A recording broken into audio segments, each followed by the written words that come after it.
Mereka tuh orang yang biasa fokus. Makanya kalau kita dengar dulu ada perjanjian, ada pertemuan negara-negara non-blok, hebat. Dulu misalnya bisa dibikin partai yang bernama Masyumi. Masyumi itu dibentuknya oleh NU dan Muhammadiyah. Kalau yang kesini-kesini semuanya pragmatis. Nanti kita lihat. Mereka biasa dengan kerja tim. Ya, kerja tim artinya walaupun mungkin Pak Nasir itu dari Masyumi, Soekarno dari nasionalis, ada DNID, mereka pada posisi tertentu mereka membincangkan persoalan itu bareng-bareng. Nah kita harus lihat bahwa itu ada yang pernah ada dan sekarang ya terlihat tadi Pak si Husaini disuruh berpendapat tentang acara diceramah. Itu contoh itu lihat.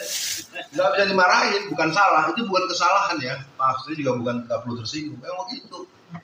Makanya kita perlu memahami kenapa di semua komunitas selalu ada bentur yang keras antara junior dan senior, antara anak muda dan anak remaja. Kenapa remaja masjid hampir di semua masjid tidak hidup? Karena para pengurus takmir masjidnya kebanyakan pensiunan, orang yang udah kehilangan orientasi hidup.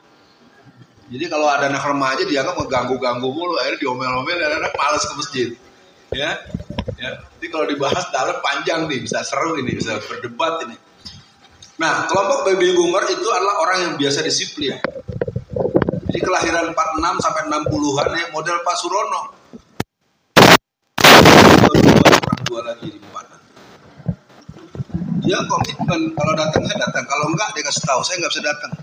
Kalau yang lain kan enggak, orang lain disuruh mengerti atas kesibukan dia, tetapi dia merasa paling sibuk, padahal orang lain yang lain lebih sibuk daripada lo. Ya, nah itu nanti masuk generasi mana itu ya? Nah generasi X, Gen X itu kelahiran tahun 65 sampai 79. Sekali lagi saya katakan ini rumus bukan punya kita tuh ini. Nanti Anda bisa lihat surat Al-Hajj ayat 5. Makanya saya ini walaupun nggak dikenal sebagai ahlul Quran, tapi saya punya kecepatan menghubungkan sebuah kasus dengan ayat berapa surat. Nanti tafsirnya baru Ustadz Aidi yang nerangin. Sajah Nurima. Gen X ini punya dua mentalitas. Orangnya apatis dan skeptis. Ya. Tapi lagi-lagi pengelompokan ini jangan dilihat sebagai hal yang baku. Nah, antara generasi Gen X menuju generasi berikutnya, generasi Y, generasi milenial Y, itu kalau generasi Y itu kelahiran tahun 81 sampai 96. Ada yang disebut dengan generasi Xennial, XENIAL, tahun 75-85. Jadi generasi yang lahir tahun 1975 sampai 85, dia dikenal dengan mikrogenerasi. Dia punya waktu yang singkat, dan mereka tidak kenal dengan sosmed di awal dia remaja. Dan orang-orang ini pernah kenal dengan telepon yang namanya telepon koin, telepon engkol. Ya, kalau yang senyum-senyum masih udah ngerti kalian apaan tuh ya. Ya, itu kira-kira generasi Xennial yang lahirnya tahun 75 sampai 85. Nah, kita lihat sekarang siapa generasi Y itu? Generasi Y ini adalah generasi yang lahir tahun 81-96. Mereka generasi yang sangat percaya diri dan optimis. Mudah adaptasi teknologi. Kalau kita ikuti sejak tahun 80-an, 90-an, maka banyak orang mulai bekerja di institusi perbankan. Pengen cepat kaya jadi pegawai bank dan segala macam. Yang kedua modern. Dan mereka anti iklan. Mereka mau mana yang benar. Iklan cuma covernya doang, isinya enggak lah. Nah, gitu ya. Dan dia tidak suka dengan merek dalam artian dia akan cek dulu mutunya seperti apa. Jadi tidak brand oriented. Nah, generasi milenial adalah generasi Y yang dikenal dengan Gen Y. Dia adalah generasi yang haus perhatian. Senang puji-puji, kutu loncat, dan anti senioritas. Nah, ucapan Ustadz Aidil tadi akan tertolak oleh anak-anak yang lahir tahun 81-96. Tertolaknya bukan dengan mulut, dia menghindar. Malas Ustadz Aidil kayak kakek-kakek aja, kayak orang tua aja. Ya, jadi psikologi merasa lebih tua, diomong, itu biasanya tidak nyaman buat generasi ini. Nah, kita masuk terakhir. Siapa yang disebut dengan Gen Z? Nah, generasi ini disebut dengan generasi net. Dia kelahiran 96, 95 sampai 2010 atau ada versi lain 2012. Nah, Gen Z inilah yang sekarang jumlahnya menembus 68 sampai hampir 80 juta orang. Nah, beberapa kajian-kajian tentang generasi milenial ini membutuhkan sebuah kerja-kerja yang tidak mudah. Kenapa? Pertama, mereka adalah masyarakat atau komunitas digital native. Jadi mereka udah kecanduan digital. Ya, gampang menghina orang, gampang goblok orang tua gini gak bisa, ya. Nah, itu ciri-ciri anak Gen Z itu, walaupun mulutnya nggak keluar kata-kata itu, ya. Ya, ini contohnya aja nih, lihat nih. Ini kan gara-gara milenial dengan digital sama kolonial nih nggak kompak. Harusnya kan ini bisa dibikin matrik, dibikin apa ya, ya. Pak Her senyum-senyum nih Pak Her. Yang kedua, Gen Z itu mentalnya ambisius. Coba lihat kalau mereka sedang menjawab apakah di channel YouTube, apakah di korespondensi DM-an di IG, wah itu kasar itu. Dia nggak tahu dia ngomong dengan Habib Rizik. Habib Rizik dikamu-kamuin, dianjing-anjingin, coba. Percaya deh kalau di medsos tuh anak-anak sekarang tuh otaknya memang udah bukan salah, emang dia segitu doang kemampuannya. Seolah-olah pinter, tapi kalau diajak ngomong ternyata dia nggak baca bukunya, cuma lihat judulnya sama sedikit pengantar singkat. Makanya sekarang banyak orang akhirnya hanya berilmu lewat YouTube. Nah, itu yang suka diprotes oleh para ulama-ulama yang ahli ilmu. Sekarang saya tanya teman-teman, siapa yang punya buku di atas 5.000 judul di rumahnya? Saya di Tangerang rumah saya 2, yang satu tuh isinya buat buku semua. Saya tidak membanggakan diri, saya sadar saya ini banyak kekurangan. Dan saya punya cara belajar itu yang kadang-kadang juga unik juga. Saya kalau lagi seneng banget jam 1 bangun udah masuk ketumpukan buku. Kalau enggak ya udah gitu aja. Termasuk pembahasan hari ini pasti Ustazah Marfuah belum pernah dengar materi ginian kan, ya kan? Artinya ini bagian daripada saya memang punya basic ilmu pendidikan. Yang berikutnya adalah Gen Z ini adalah serba instan, nggak mau ribet, mau gampangnya aja, mau enaknya aja, nggak mau berproses. Makanya kalau saya waktu masih sibuk ngajar, saya menghabisi dulu handphone. Ketika ujian mau UAS atau UTS, saya akan lakukan inspeksi. Jadi saya nggak percaya satu orang tuh pegang satu handphone, nggak percaya. Ada yang sampai 5. Karena dia kalau udah bingung dia nanya Google kan, dia searching kan. Jadi saya kalau mau ujian kumpulkan tas, bukan hanya handphone, tasnya kumpulin. Terus nanti lacinya saya sambil lihat ada yang masih saya tarik. Siapa lagi yang punya kalau enggak ujian ditunda pekan depan nggak boleh ada yang nggak hadir. Takut deh pulang. Jadi satu orang bisa sampai 5 handphone. Sekarang orang punya gelar tapi otaknya kosong. Karena dia tidak terbiasa melakukan pemikiran peminat. Salah satu yang tidak diajar lagi di kampus sekarang ada filsafat ilmu. Kita tuh butuh memahami tentang apa ilmu itu. Kenapa kita berilmu. Maka kalau kita itulah performannya si Rocky Gerung. Saya juga basic saya filsafat pendidikan. Artinya tentu pada diri saya masih banyak kekurangan. Tetapi saya punya pengalaman. Saya bisa cepat ngobrol mendalam dengan Ustaz Abu Bakar Bashir. Saya bisa ngobrol panjang dengan Ustaz Hasan Sa'al di Gontor. Akibatnya saya dapat tugas 2 kali pembekalan Gontor. 2006-2011. Di Ngeruki saya 5 kali pembekalan. Lalu saya siapa? Saya nggak ada siapa-siapa. Saya hanya menjadi orang yang tahu bahwa kita itu pertama kali Allah menurunkan firman-Nya, suratnya surat 96 ayat 1 sampai ayat 5. Ya, apa kan teman-teman? Pertanyaan sekarang hobi baca, tulisan. Sejak kapan Anda mulai menulis? Saya sejak SMP kelas 2 kalau dikumpulkan total itu sudah 500 judul buku saya. Ya, cuman sayangnya tidak ada yang mendokumenter, yang salah ya saya sendiri gitu. Nah, yang keempat, dia berjiwa bebas. Bebas menghina orang, bebas ngomel-ngomel. Enggak enak. Bu, mama itu orang jelek amat sih. Kamu jangan, emang jelek. Coba deh lihat deh. Anak-anak Gen Z itu begitu. Kalau bilang orang jelek ya jelek. Ketika diprotes dia marah lagi. Saya kan harus jujur, Mak. Memang orang itu jelek. Orang bibirnya swing. Nggak punya perasaan. Dan kalau kita marah ya kita salah juga. Ini bukan kebenaran. Ini didesain oleh mereka. Jadi setelah mereka desain dengan video, dengan film, dengan makanan, dengan suntikan, dengan vaksinasi, dengan imunisasi, dengan matching, dengan makanan-makanan instan itu nah setelah itu mereka kasih teorinya. Jadi semua ini dibentuk. Nah makanya kita butuh peradaban fi zilalil Quran. Nah seluruh babakan sejarah perjuangan umat Islam di seluruh dunia, siapa saja orang-orang yang mengajarkan Islam itu menjadi down to earth, dia akan dibunuh dengan cepat. Profesor Dr. Raji Ismail Al-Faruqi dengan Lamia Al-Faruqi itu suami istri profesor doktor tinggal di Arizona, negara bagian di Amerika. Tahun 1982 dia dibunuh dengan pisau komando, dibelah perut. Kenapa? Karena dia bisa membuat buku yang berjudul The Civilization of Islam, peradaban Islam. Kita sudah berhasil membentuk apa? Ekonomi syariah, perbankan syariah. Karena Muhammad Kaptra, Profesor Kaptra dan tim kelembagaan BI itu berhasil melakukan pembicaraan yang mendalam bagaimana lahirnya sistem ekonomi Islam. Persoalannya, kita tidak pernah membicarakan sistem politik Islam. Yang satu pakai dalil, togut, kafir. Habis ngomong diem. Yang satu sekolahnya di Amerika.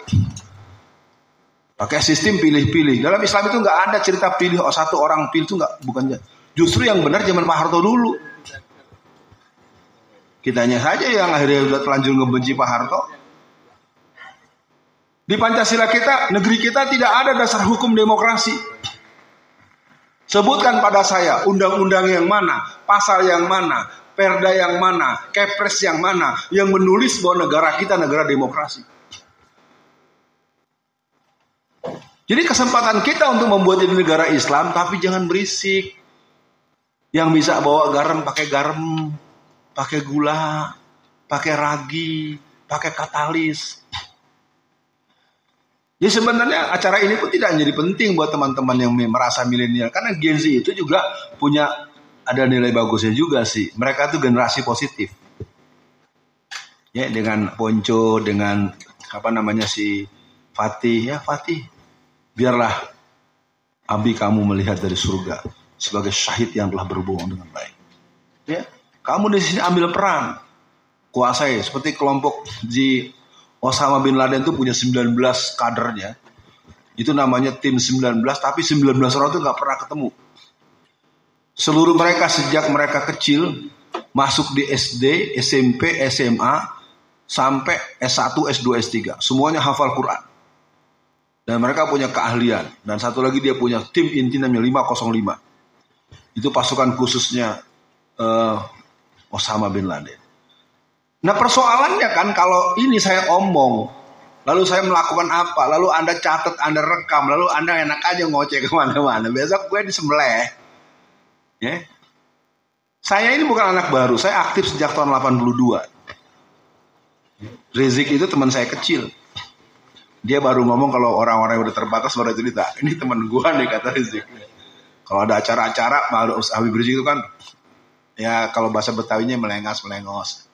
Tapi kalau orang-orang udah pulang, Ustadz, ada apa yang baru? Gitu, kita saling ngobrol. Waktu beliau sedang selesaikan S2-nya di Malaysia, beliau tuh minta buku tentang PKI dari Jose Rizal Mercy. Nah, Jose Rizal kan kita tuduh dia Syiah kan. Ya. Saya tidak mau bela diri karena sebetulnya juga tidak ada indikasi yang jelas dan akhirnya terserah dia nanti di hadapan Allah. Ketika Habib Rizik menyelesaikan tesis S2 dia di Malaysia, beliau membutuhkan dokumen-dokumen yang langka tentang PKI. Dr. Jose, tolong kirimkan saya dokumen-dokumen tentang PKI, termasuk buku Aku Bangga Anak PKI masuk parlemen, segala macam. Saya punya buku-buku itu. Dan beberapa dokumen-dokumen langka lainnya. Habib, kalau Habib ingin memperpanjang tulang, ingin nyambung tulang, baru panggil Jose. Kalau mau bicara PKI, ya Ustadz Alfian Tanjung tuh. Terus Habib Rizik telepon saya. Beliau kan sibuk, jarang telepon. Pas saya dengar suaranya, ada angin apa nih? Panglima umat Islam telepon Alfian. Wow, saya jangan gitu Ustaz. Ini ada lagi gini. Oke, nanti sore Anda datang. Saya pulang, rumah saya jauh ya. Beliau saya kan di Tangerang, habis di Petamburan. Nah, saya hantarkan sore itu juga. Apa yang saya katakan? Dan yang terakhir, generasi Z ini adalah generasi yang kritis. Kritisnya dua. Kritis karena dia punya daya pikir yang bisa mempersoalkan orang lain. Dan kritis dia nggak tahu diri bahwa dia berusak. Ya, mau kenyang sendiri, mau enak sendiri, coba deh, nggak pernah mau ngerti kesalahan orang tua. Sampai sekarang saya baru ketemu satu murid saya namanya Hengki Firmansyah. Dia anak STM, sekarang SMK. Ketika pihak sekolah mengumumkan tidak akan diberikan ijazah kalau tidak ikut piknik, tidak ikut rekreasi gitu kan. Kebiasaan sekolah gitu tuh, yang bayarnya 5 juta, 7 juta. Hengki ini salah satu didikan saya di zaman remaja. Kita punya grup namanya KRKC2. Kelompok Remaja Kreatif Cerdas dan Cermat. Satu hari dia cerita, anak-anak muda saya kan manggil saya Kak Alfian. Kak Alfian, tadi saya berantem sama kepala sekolah. Kenapa Ki? Bapak saya udah meninggal. Mama saya jadi kuli cuci baju di rumah orang. Ujian sudah selesai. Saya nggak akan dikasih ijazah kalau nggak ikut piknik, bayarnya 5 juta. Saya aja buat makan 15.000 ya susah. Jadi rupanya si Hengki itu, karena kita kan sering mengajak mereka untuk berpikir elektis gitu ya, dialektis gitu. Datang ditemui kepala sekolah, Pak, peraturan dari mana Pak kalau nggak ikut piknik nggak dapat ijazah? Emang kenapa? Mama saya cuma tukang cuci di rumah orang. Untuk makan aja nggak ada Pak. Tapi apa yang terjadi anak sekarang? Dia marah pada orang tuanya. Pulang dia ancam dah. Pokoknya kalau nggak bayar jam, makanya jangan punya anak. Betul nggak begitu? Iya. Mana ada anak-anak yang menolong, membela orang tuanya ketika ditekan oleh pihak sekolahan? Harus Anda lawan. Saya tidak sedang menuding siapa saja. Saya ingin mengatakan apa yang saya sampaikan sebagai tanggung jawaban moral saya sebagai orang yang memang banyak menekuni gerakan pendidikan sejak dulu. Jadi acara-acara pendidikan politik Islam ini terlalu banyak orang underestimate. Mungkin Bu Marfuah, Pak Anwar itu saksi sejarah. Kita pernah punya 10 angkatan, 10-10-nya hilang semua. Biarkan saja mereka akan lihat layar terkembang. Kita akan terus bergerak. Kita pantang surut ke belakang. Kita di sini adalah generasi pelanjut Pangeran Diponegoro. Kita tidak boleh mundur lagi. Diponegoro seorang pasukan yang terkait dengan Jeniseri. Dia pasukan kekhilafan Turki Utsmani. Kemampuan berkuda, kemampuan memanah, kemampuan pedang, dan kemampuan bela diri yang dimiliki oleh Pangeran Diponegoro itu langsung dilatihkan oleh pasukan yang dikirim dari Turki sampai ke Aceh dan terus sampai ke tanah Jawa. Nah, pemahaman-pemahaman seperti itu bukan untuk nostalgia. Kita buat. Jadi sebenarnya kalau kita mengadakannya di Solo itu udah nggak bisa dibilang, udah pas banget. Solo ini ada Jokowi, tapi di Solo juga ada MT Arifin. Kalau yang pernah tahu siapa dia analis militer yang sangat disegani pada masa hidup. Di Solo ini tahun 1908 berdiri Sarekat Dagang Islam oleh orang yang bernama, namanya Haji Samanhudi, tetapi dia punya nama lain yang dikenal di masyarakat. Saya lagi lupa. Samanhudi mendelegasikan lanjutan kepada Haji Cokro Aminoto. Hos Cokro Aminoto memang putra dari seorang bupati yang ada di Jawa Timur, kalau nggak salah di Kediri. Tapi Hos Cokro Aminoto orang yang melanjutkan SDI yang berubah menjadi SI. Sarekat Islam itu partai Islam terbesar pertama, dan Hos Cokro Aminoto adalah bapaknya seluruh pergerakan Islam. Dia guru utamanya Soekarno. Dia guru utamanya Semaun dan tokoh-tokoh PKI masa itu. Dan dia adalah guru utamanya Kartosuwiryo. Jadi negeri ini negeri yang tidak akan pernah bisa maju kalau tidak dengan sistem Islam. Persoalannya kita punya rumusnya, rumus utama. Perlu ada buat rumus turunan. Itu yang mesti dikerjakan Ustaz Aidil. Ayat nggak mungkin kita berdebat. Al-haqqu min rabbika fala takunanna minal mumtarin. Zalikal kitabu la raiba fihi hudal lil muttaqin. Enggak ada perdebatan. Yang jadi masalah adalah kita dikasih senjata lawan kita mengikuti dengan kebiasaan lawan menggunakan senjata. Paling bagus bikin senjata sendiri yang lawan tidak mampu menghadapi kita. Atau membunuh lawan dengan senjata lawan. Itu yang sebetulnya kita lakukan. Di demokrasi itu sebenarnya adalah the land of activity. Ketika muncul dengan nama demokrasi Pancasila. Saya sebenarnya malas ngomong demokrasi, terus terang aja kalau mau tahu. Cuman kan teman-teman yang pada andem-andem itu, mereka tuh kan juga sebenarnya abis ngomong juga nggak ngapa-ngapain. Cuma nolak doang kan. Sementara pelacuran tetap jalan. Sementara di Solo wali kotanya 2 periode 10 tahun Kristen. Untuk apa Anda belajar Quran surat Al-Maidah 51? Haram memilih orang Kristen jadi pemimpin. Ya salah kita sendiri. Makanya pilihan kita 2. Saya ulang-ulang 2. Mau pakai pola Erdogan atau mau pakai pola Taliban. Paham sampai sini Mas Wahyu? Ya kita Erdogan dulu sementara. Erdogan juga nggak mendadak. Sebelum Erdogan ada Nekmettin Erbarkan, ada Muhammad Gul. Sekarang Anies menurut saya mengalami purifikasi. Purifikasi itu kalau Anda mengerti ilmu kehidupan, dia sedang mengarah kepada penghayatan yang sangat mendalam perjuangan Islam. Adi Hidayat punya investasi yang kuat di sana. Ustaz Abdul Somad punya. Habib Rizik juga. Mereka sering bertemu tapi nggak pakai publikasi. Ya. Jadi sekarang kalau Anda nggak suka pilih 1, 2, 3, saya pikir nggak ada masalah. Anda tidak memilih tidak apa-apa. Tapi kalau generasi Anda di belakang semakin celaka, Anda tanggung jawab di akhirat. Kalau mau memenangkan calon kita, pastikan calon nanti diusung oleh PKS, oleh P3. Ya, saya minta teman-teman, Anda jangan sinis dengan P3. P3 itu 90% lebih mendukung Anies. Solo Raya ini aja sudah deklarasi besar-besaran mendukung Anies. Saya ini kader P3 dan pengkader P3. Ya. P3 itu adalah kader ideologis dan kader partai pemaksaan persatuan. Waktu kita nggak panjang untuk menerangkan karena 11:30 kita harus selesai. Nah, saya kasih kesempatan satu-satu. Perempuan 1, laki-laki 1. Mungkin mau bertanya baik tentang kegiatan secara spesifik atau tentang saya secara subjektif. Ya, supaya jangan Anda ganjel, oh nih jangan-jangan nih, ntar saya jadi pengikutnya si Alfian nih. Ntar jangan-jangan saya suruh ikut Mas Rumi nih. Ya. Anda keliru, tanya aja Pak Budi. Ya, kita nggak pernah mengarahkan peserta untuk ikut yang mana. Yang penting ikut Allah dan Rasulnya, menegakkan syariat Islam dengan cara yang kita sanggup. Pilihannya 2, berpartai politik atau kita membentuk kekuatan alternatif. Ya. Permisi sebentar Ustaz.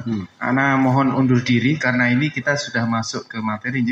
Tadi Ana mendampingi sisi ta'aruf rekan-rekan semua dan ta'aruf ke Ustaz.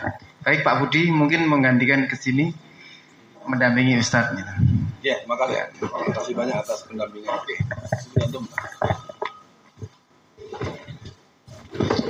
Ya, saya pikir memang harus dikasih ke Pak Budi, tapi mungkin nanti Pak Budi nemenin dudukannya, kita selesaikan dulu ini.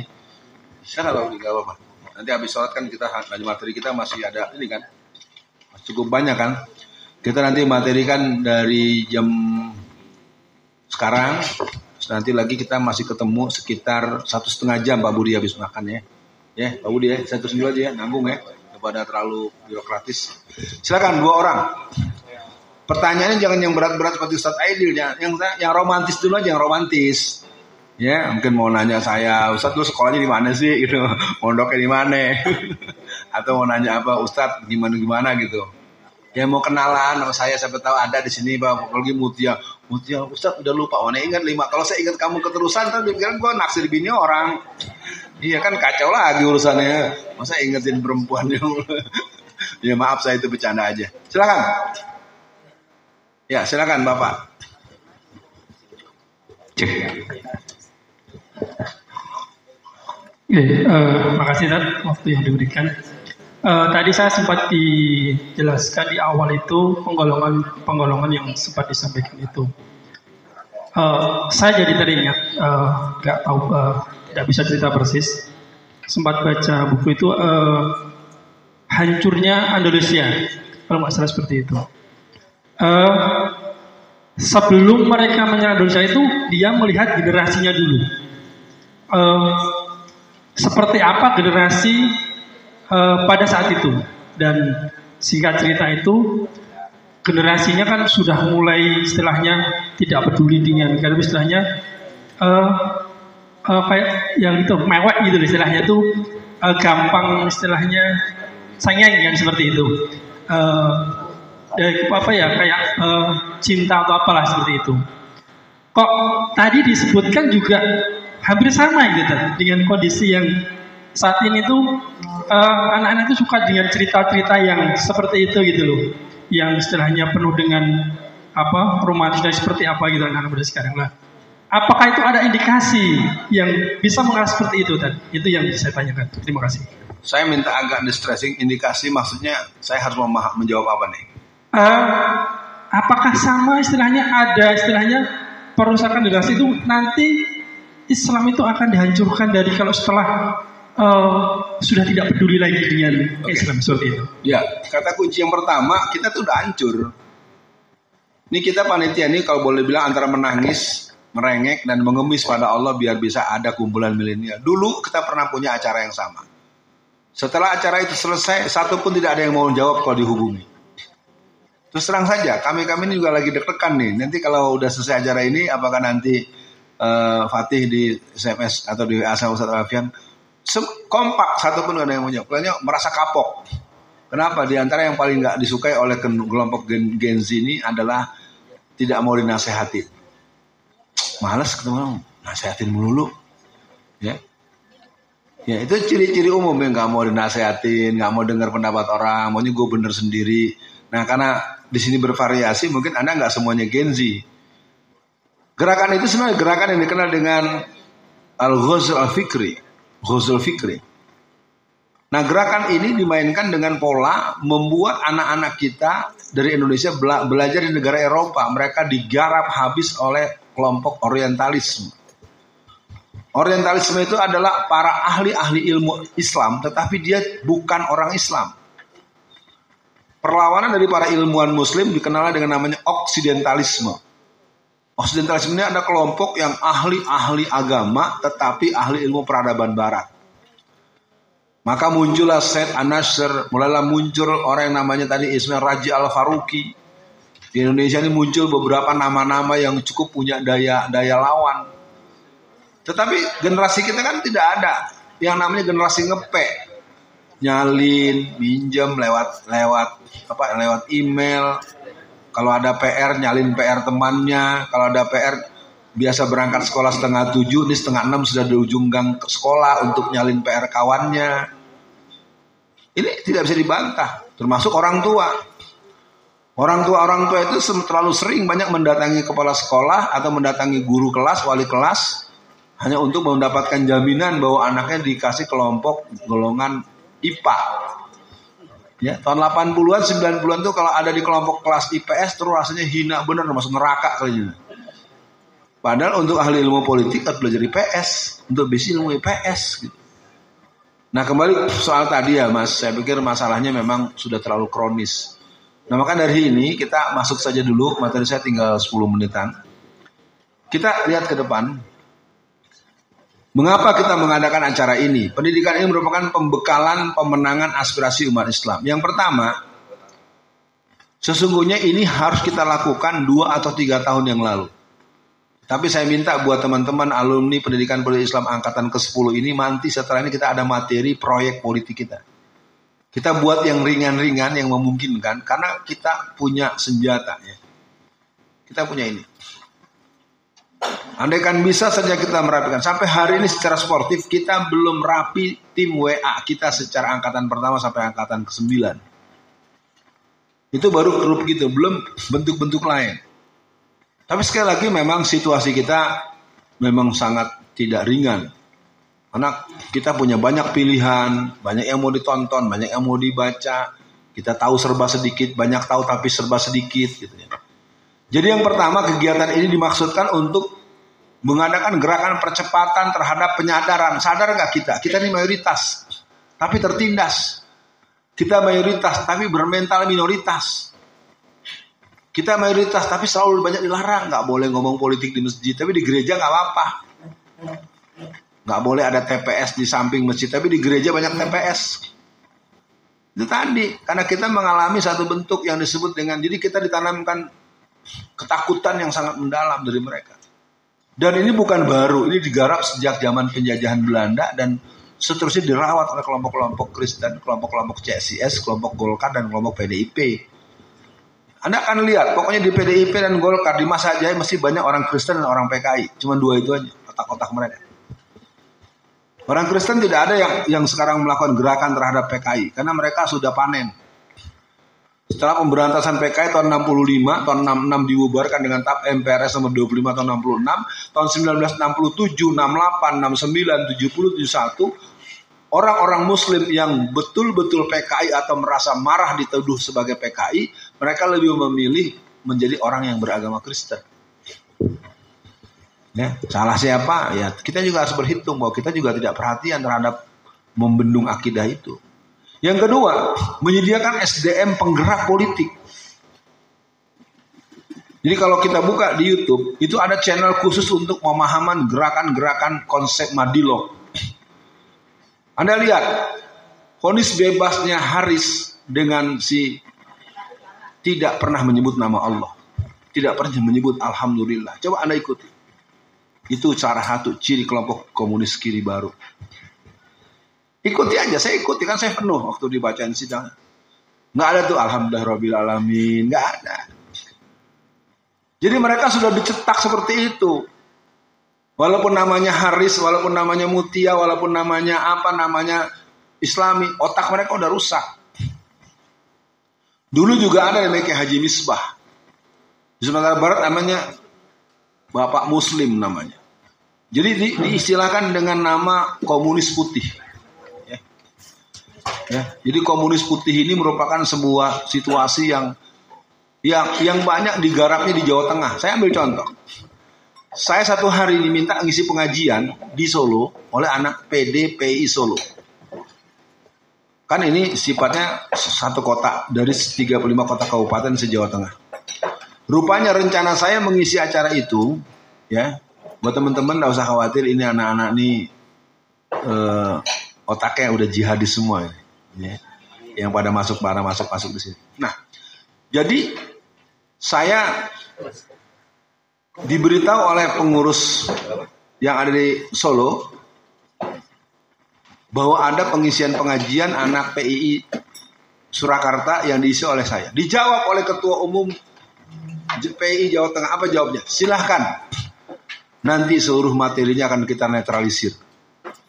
Gila nggak? Berarti kan otak ketua PWPI Jawa Tengah ini udah bukan Islam lagi. Kenapa dia nggak berusaha ketemu saya yang mana saya juga adalah pak kader dan pengkader?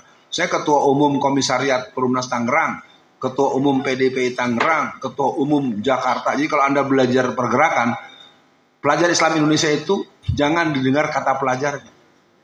Pelajar ketika mulainya. Tapi ketika dia terus Anda akan ketemu banyak orang yang saya sebut tadi. Tapi itu masa lalu, kita harus buat sejarah.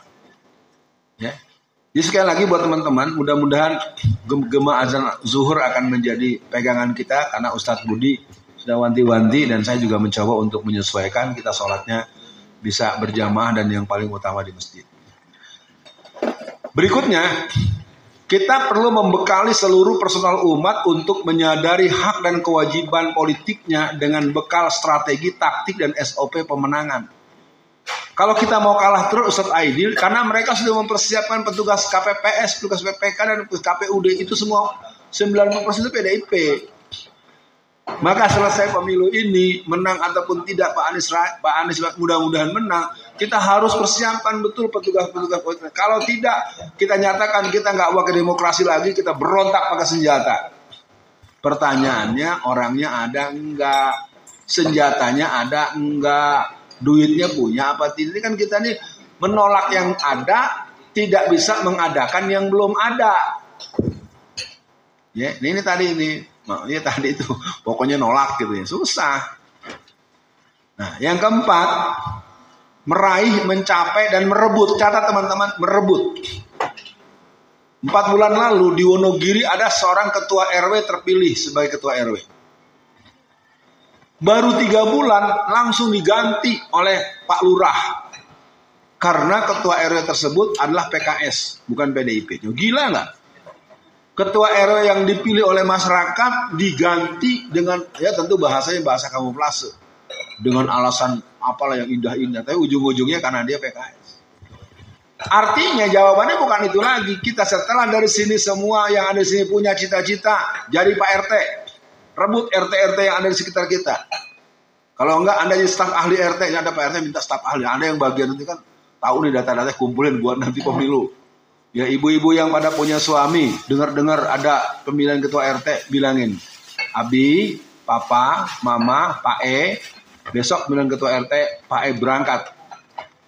Bu E siap jadi pembela. Ini kok, Cobi jadi ketua RT, pusing. Tetangga berantem, cakar-cakaran, istri selingkuh, tetangga sebelah bukan kita. Kan ngadunya Pak RT.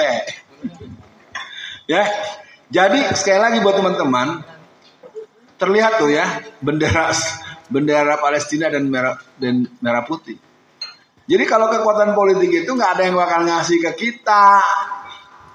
Makanya nanti setelah selesai musim pemilu ini Ustadz Aidil, kita akan melakukan pendidikan politik pemimpin Islam. Kita akan masuk untuk menghitung bagaimana kota kabupaten se-Jawa Tengah, wali kota dan gubernurnya, wali kota, kabupaten dan gubernurnya itu orang yang pernah berinteraksi dengan proses kesadaran politik. Dan itu harus kita lakukan pendidikan yang lebih super khusus.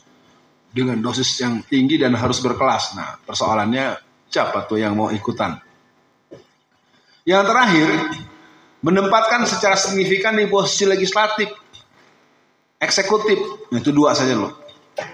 2004 itu terjadi anggota DPR RI dari partai Bulan Bintang PBB yang dianggap sebagai reinkarnasi Masyumi. Itu anggota cuma 11 orang. Anda tahu, DPR RI itu sidang-sidang paripurnanya itu ditentukan oleh teman-teman dari PBB. Lalu Anda bertanya sekarang, Ustadz kok tidak PBB? Kenapa Ustadz di Masyumi? Masyumi adalah satu kelembagaan yang kembali dihidupkan dengan menyambungkan dari akar tahun 45. PBB setelah ada beberapa musyawarah para ulama-ulama yang pernah memberikan legasi kepada mereka, memberikan semacam wali amanah pada mereka, itu sudah dicabut. Cuma saya nggak enak ngomongin kepada publik. Ya kan, seolah-olah karena beda partai yang gila-gila gitu. Enggak. Sekarang kita, kenapa semangat bela Anies Baswedan? Karena ada istimewa ulama. Kan gitu Ustaz. Kalau enggak kan kita ngapain? No? Ulama kan pasti udah membahas bagaimana ininya fikih siasinya gimana, fikul waqi'nya gimana, ya kan, analisa geopolitiknya gimana, bagaimana. Itu pasti begitu, nggak mungkin asal memutuskan. Kita kan sudah dengar Ustaz Zulkifli Muhammad Ali menerangkan hasil istimewa ulama yang di Sentul itu. Ya teman-teman, inilah acara kita yang mudah-mudahan sampai nanti siang dan sore jangan kalah sama yang tua-tua. Ini baru mau dimulai nih Mas, ya. Waduh ngantuk nih, ngantuk sama lapar. Kalau lapar makan udah disiapin. Mau makan apa ya? Kalau mau nambah dibawa bayar sendiri gitu ya. Kalau yang di sini makan sesuai dengan alokasi kita. Nah, azan jam berapa Pak Her? Oh, 11.40, masih 10 menit. Ya, jadi sekarang ada 2 kesempatan buat teman-teman. Pokoknya gini, komandonya waktu azan berkumandang, menurut rujukan dari Ustadz Budi Solihin atau Budi Haidar, kita yang laki-laki bergerak ke masjid. Kalau agak susah motoriknya di bawah ada musola, tapi memang agak berdekat-dekat dengan perempuan kalau di bawah ya. Nah, yang ibu-ibu nanti bisa di sini nanti. Silakan, mau bertanya soal kenapa kita mengadakan ini, atau melanjutkan Anda mau menyelidiki saya ini siapa nih? Jangan-jangan Ustaz Alfian ini aliran sesat gitu ya, atau pembawa ajaran apa gitu. Ya, judulnya ta'aruf lah, nggak tak kenal maka ta'aruf. Silakan Pak. Ini kebiasaan 4L nih. Lo lagi, yang lain. Baik, bismillahirrahmanirrahim. Langsung saja Ustaz, to the point, seperti yang tadi Antum sampaikan ke kami. Siapa sih Ustadz Alfian Tanjung itu? Saya sendiri penasaran sama Antum tadi. Kalau tadi Antum sempat menyinggung tentang ada pergerakan-pergerakan yang macam-macam ya. ada KW1 sampai berapa tadi? KW7. Sampai 7 ya, yang 9 nggak ada gitu kan. Terus kemudian ada apa namanya intelijen juga gitu kan. Mungkin kami penasaran dengan itu dan mohon pencerahannya kan. Oke, dalam bentuk ta'aruf ya, saya kasih tahu dulu nih, kenapa saya sering mengeluarkan ini di hadapan Anda. Saya punya dua pilihan. Saya ditakdirkan sinusnya cukup akut. Ya. Jadi harus ada keluar cairan, lendiran, untuk membuat Anda dihormati, saya harus telan. Kalau saya telan, saya seperti menelan nanah. Lalu untuk bisa tetap saya tenang, saya keluarkan. Anda setuju yang mana? Ya, ini supaya enak kan. Mungkin ada yang mau makan, jadi jujur. Makan ibu, bukan begitu ya. Ini saya kasih tahu aja kondisi saya gitu, Pak Ahmad ya. Jadi kalau nggak saya keluarkan, ya saya harus nelen. Hanya untuk menjaga agar saya sopan santun gitu ya. Sopan santun, tapi nelennya ntar bisa muntah saya di sini. Oke, itu minta maaf saya. Pertanyaan barusan, pertama itu riskan juga untuk saya menerangkan, apalagi kalau sampai menyebut nama, tempat, dan waktu yang detail. Teman-teman, dari dulu pergerakan di negeri kita memang ada dua, disebut dengan pergerakan kooperatif dan non-kooperatif. Tetapi mereka sejatinya bukan orang-orang yang saling menyalahkan dan saling meniadakan.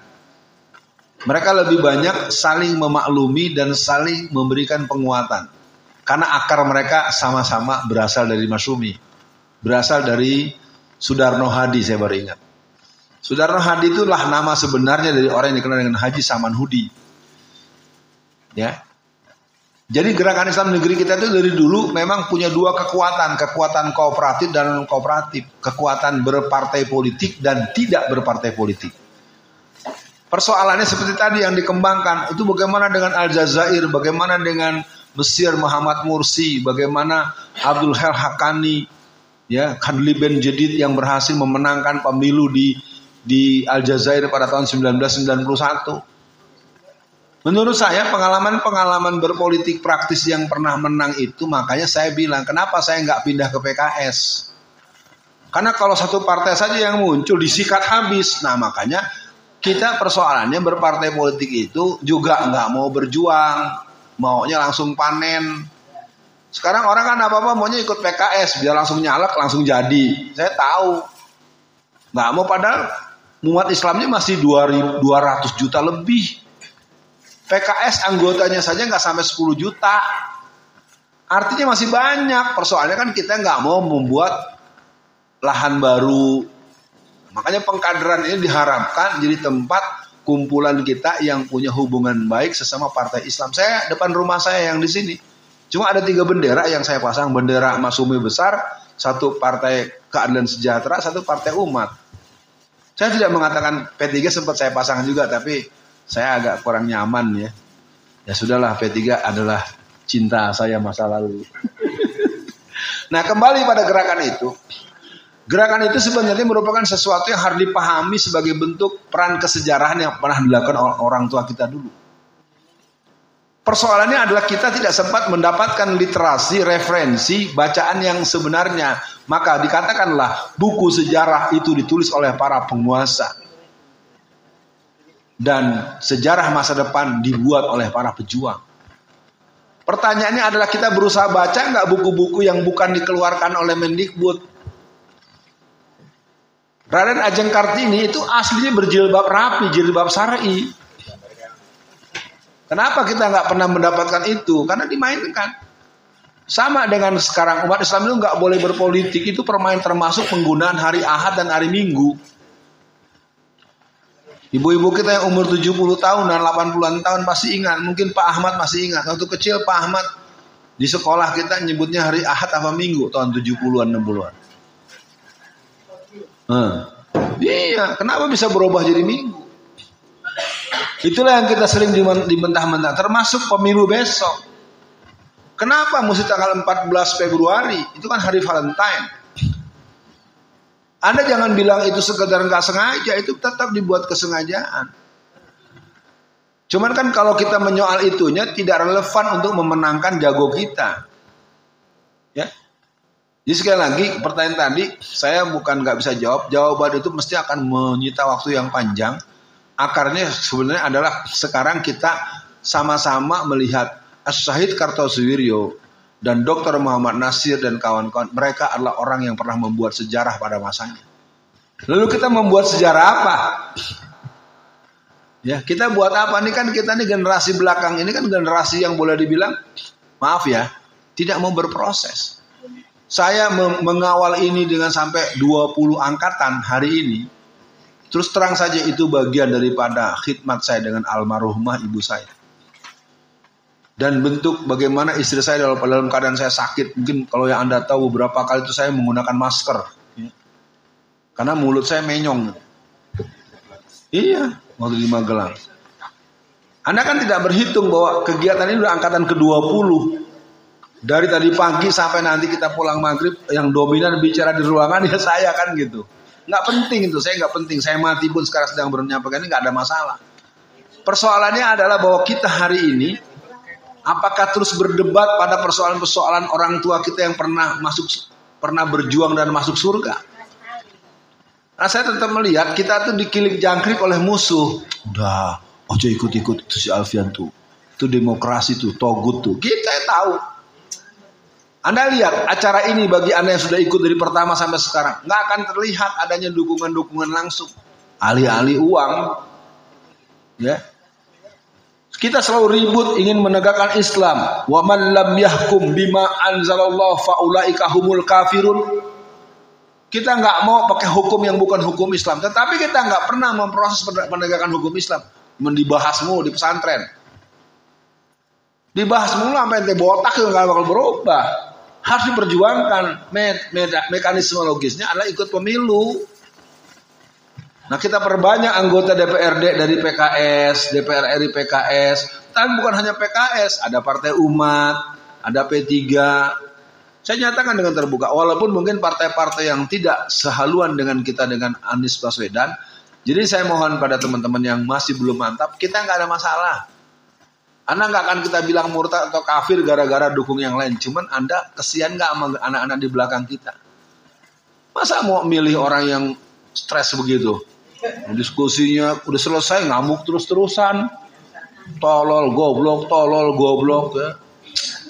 Ya nggak keru-keruan. Jadi saya juga nggak bisa terus. Tapi saya setuju antum menunggu sampai selesai 3-5 kali. Saya setuju.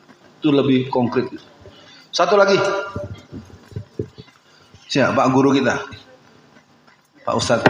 Di sini kita siap ke masjid ya. Ini yang ini. Alhamdulillah Rabbil Alamin. Amma ba'du. Afwan Ustaz. Sebelumnya mungkin dari tadi kesannya kayak saya tua, saya ini generasi Z juga. Oh, gitu. Baru kelahiran 96. Alhamdulillah. Baru sangat kenal tentang gerakan perjuangan Ustaz. Dan itu pun semenjak saya ke Jawa. Saya asli orang Medan. Baru di Jawa ini 2021 gabung di pondok untuk membantu mengajar. Yang saya pertanyakan saat ini yang pertama itu terkait tadi Ustaz sudah menjelaskan, meskipun tadi saya sempat menunggu di depan kamar mandi. Dari dulu berarti di dunia pergerakan dan perjuangan itu kan ulama terbagi kepada yang korporatif tadi seperti Ustaz sebutkan, sama yang non.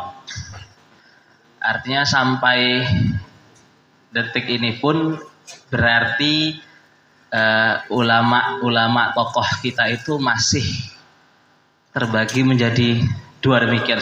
Sampai itu ditandai dengan mungkin peristiwa bom Bali itu sebagian ada yang melihat ada cara Taliban yang Ustaz sampaikan tadi total war itu Ustaz.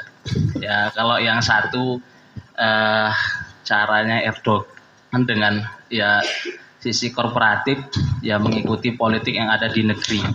Nah yang saya tanyakan gini Ustaz, apa yang menjadi latar belakang tokoh-tokoh kita, sepuh-sepuh kita itu termasuk antara Ustadz dan Kiai Ba'asyir itu tidak satu apa ya saatnya kita bilang irama dalam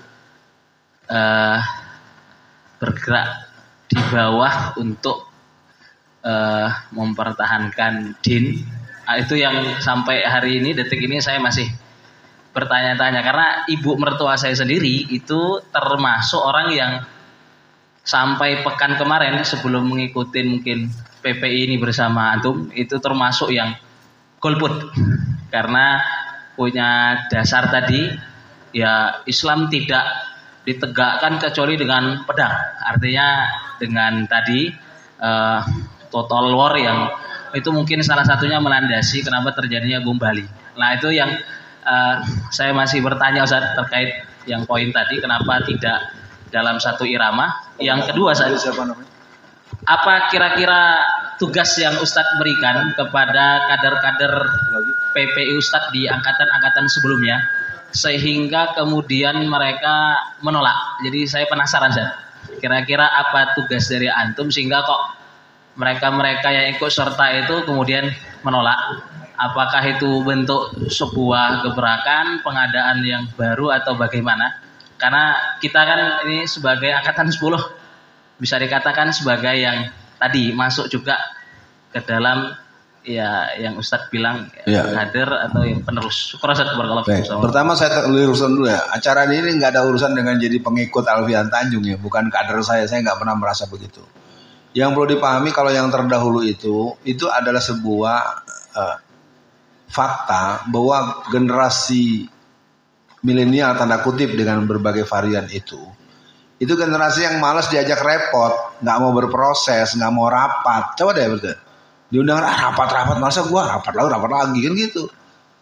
Kita tuh maunya langsung jadi generasi instan, makanya banyak cantik-cantik tapi nggak bisa masak. Ayo mau bertaruh sama saya sini 1 juta saya berani tuh. Ini banyak kalau dites nih banyak yang nggak bisa masak. Iya. Itu memang itu adalah efek. Jadi kalau pertanyaan dari Ustadz Aidil ini bukan satu bentuk, menurut saya tidak ada perdebatan yang serius. Yang diperlukan adalah silatul fikri. Kita perlu saya harus ingatkan ulang kenapa ini sampai segini nggak ada yang lebih istimewa. Cuman kita berbeda tempat tumbuh. Ketika Syahid Kartosuwiryo itu ditembak tahun 1962 atas tanda tangan Soekarno membuat beliau dibunuh di Pulau Obi. Setelah itu entah siapa yang mengomando seluruh alumni, seluruh gerakan yang mendukung proklamasi 7 Agustus tahun 49 itu melarang anak-anak mereka itu sekolah. Jadi generasi-generasi yang bersama dengan barisan Syahid Kartosuwiryo itu secara nasional 18 tahun itu tidak mendapatkan pergaulan-pergaulan sosial. Saya kurang bisa menjelaskan, maka ketika mereka tahun 80-an mulai bergabung, muncul Al-Haidar, muncul siapa, segala macam. Jadi gitu ya buat saudara Aidil bahwa kalau soal bom Bali siapa ya tokohnya? Coba sebutin. Terus ada yang sama dengan saya di Polda tuh? Bukan, coba sebut. Ali Imron itu selama 56 hari itu menemani saya ketika saya ditahan di Polda Metro. Dia bercerita bagaimana kisah bom Bali itu. Saya ingin mengatakan bom Bali merupakan sebuah gerakan heroik.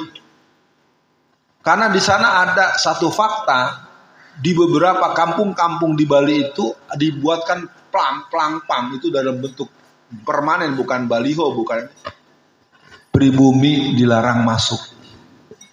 Nah fakta ini yang nggak pernah dibahas. Jadi mereka itu adalah orang-orang yang menunjukkan kami ini orang Indonesia. Lu kenapa jadi orang yang nggak boleh masuk di kampung sendiri? Nah brand daripada terorisme dengan meledakan bom Bali kan sambungan dari setelah terjadinya peledakan gedung kembar yang sesungguhnya diledakan oleh mereka sendiri tahun 2001. 2002 kan bom Bali 1, bom Bali 2. Mengapa muncul di 88? 88 itu adalah 88 orang Australia yang mampus kena bom. Lalu dia kasih uang 100 miliar sama Dai Bakhtiar. Dibikin di Cibubur gedung tinggi sekali untuk semacam rehabilitasi teroris. Nah dibuatlah undang-undang yang berurusan dengan terorisme. Jadi terorisasi ini merupakan program internasional untuk melumpuhkan kebangunan gerakan-gerakan perjuangan Islam. Itu yang makanya saya bilang, makanya saya kadang-kadang suka logikanya gini Ustaz Aidilnya. Betul, saya memang berbeda. Bahkan ketika saya duet satu waktu tabligh akbar bersama Ustaz Abu Bakar Basir di Kabupaten Tangerang, dia bilang gini, kan saya narasumber tabligh akbar, yang minta panitia. Beliau juga tabligh akbar, yang minta panitia. Nggak bisa dong beliau, saya nggak boleh ceramah, orang saya dipanggil panitia. Nah selesai acara, apa kata Ustaz Abu Bakar Basir? Ustaz, antum keluar aja dari P3. Saya gojekin. Ustaz, kalau saya keluar dari P3, berarti saya jadi Amir ini dong. Amir JAT Banten. Dia ketawa, ya enggak lah. Yang perlu saya sampaikan buat teman-teman, yang diperlukan sekarang, perjuangan agama ini adalah perjuangan yang pernah dicontohkan oleh orang tua kita dulu. Kenapa kita bisa berbaikan dengan orang lain tapi kita tidak bisa memaklumi teman sendiri dengan menggunakan pola yang berbeda? Itu namanya tasamuh. Mengenal pilihan skala prioritas. Saya ingin katakan yang paling keren itu Muhammadiyah. Anda boleh bantah seperti apa? Siapa yang sampai mencecar dengan dikawal 400 anak kokam untuk mempersoalkan ditembaknya Siono? Saksi sejarah rumah sakit PKU ini. Orang rumah sakit lain nggak ada yang mau menerima merawat Abu Bakar Basir, karena di sini.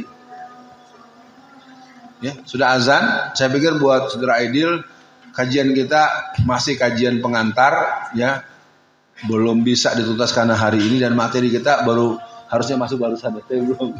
Oke, kita tunggu dulu panggilan azan, kita sholat di masjid, dan yang perempuan silakan diatur supaya sholatnya juga bisa ini selesai sholat silakan makan duluan, nggak apa-apa ya Bu Marwa ya.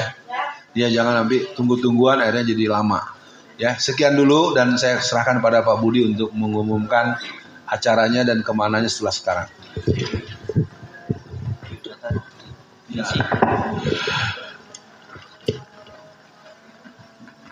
Mohon maaf kami sampaikan pada semua, nanti kita masuk lagi ke ruangan ini adalah kita mulai acara nanti jam 12.30. Untuk itu saya ingatkan pada peserta yang sudah hadir, mohon data semua diisi ya, data pribadi semua diisi. Kemudian foto yang sudah ada juga diserahkan. Demikian untuk materi yang pertama. Sebenarnya belum materi, baru dari Ustaz. Ya sudah sekian panjang. Saya yakin semua peserta tidak akan bosan, bahkan kalau sudah kita sampai pun tidak akan terasa kalau nanti sudah selesai gitu. Pengen lagi seperti itu. Mari kita akhiri bersama dengan baca hamdalah. Alhamdulillahirrabbilalamin. Assalamualaikum warahmatullahi wabarakatuh. Kita yang ikhwan ke masjid Jamaah di masjid depan lokasi ini, yang akhwat di sini tadi kata Ustadz, nanti silakan mendahului makan, tidak apa-apa. Terima kasih.